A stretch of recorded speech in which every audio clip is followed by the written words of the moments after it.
again, you're back in the same problem that we have right now. Even though you're the developer, you have problems creating the game.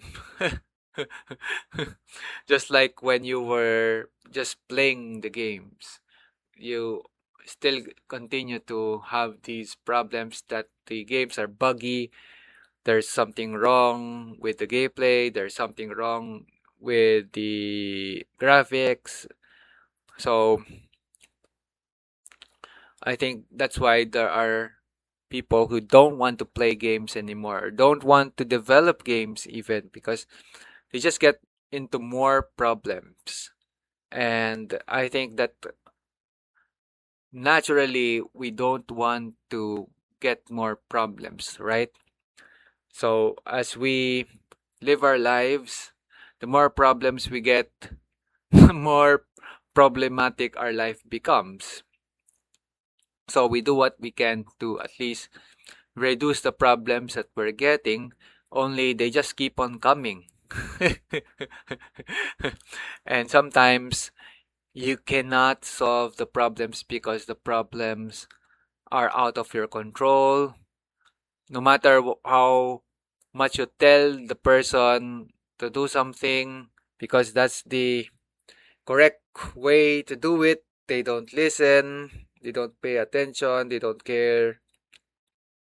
So again, it is just like the games that we have, all buggy, problematic, and there seems to be nothing that we can do. Even if you try to create your own game, you still encounter bugs and problems. And for most people, they can't fix the bugs. It's all out of their control already.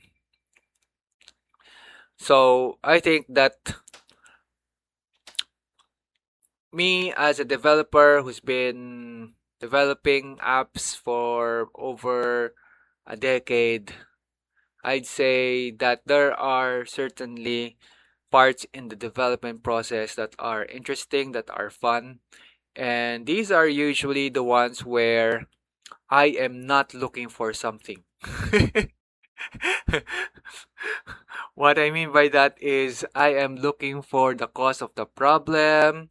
I am trying to verify which one is creating this bug.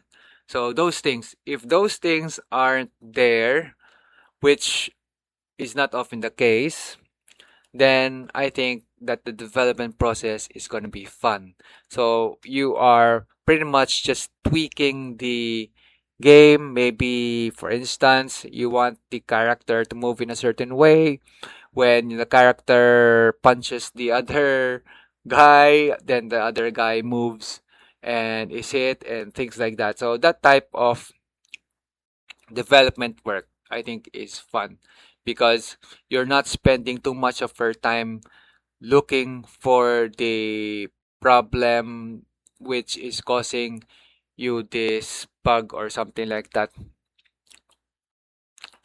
But the truth of the matter is there's always a problem, a bug that you have to solve. And even though I don't enjoy looking for the cause of the problem, I really have to do it. And there are cases when I feel that it's not solvable. I cannot solve it on my own because there has been an update in the greater world out there. For example, the operating system has updated itself, and therefore you cannot do certain things anymore that you were able to do. So, one thing that I did was to stop. And I'm talking about the use of SDL, a library with another library, OpenGL, on Windows, because there was time that when I was using these things very effectively, and then I had to change computers, and then the other computer couldn't run the thing anymore. When I say couldn't run, I couldn't compile, I couldn't create the app anymore. Although the app itself could run. It's only when you want to edit it, you want to change something, that you run into problems, and I can't really solve it.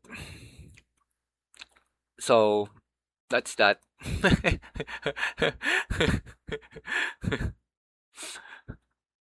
And what I've done instead is to go and look for something else. And what I found was the Java virtual machine. The only thing that is a concern for me is that I am unable to use the controller. I can only use the mouse and the keyboard because there's supposed to be a rule that prohibits certain parts of the code that allows you the use of controllers. And turns out that actually there are people who get away with using those parts of the code, and it doesn't seem to matter too much. But again, we will encounter more problems if we push that type of mindset, I think, because what will you do if there comes a point when they really enforce the rules? Then you won't be able to use your app anymore. If you design your app from the start to use the controller, and there comes a point when the rules were enforced, then you have more problems. So again, more problems to us, and it seems like that's how the world works. We get more and more problems, and people are told about it, that you are causing my problem, and they don't want to listen, they don't care. So we just endure, and I think that's the world. The world creates problems for us, and we just have to endure up until the point when we say we cannot endure anymore. And I think that's when you die.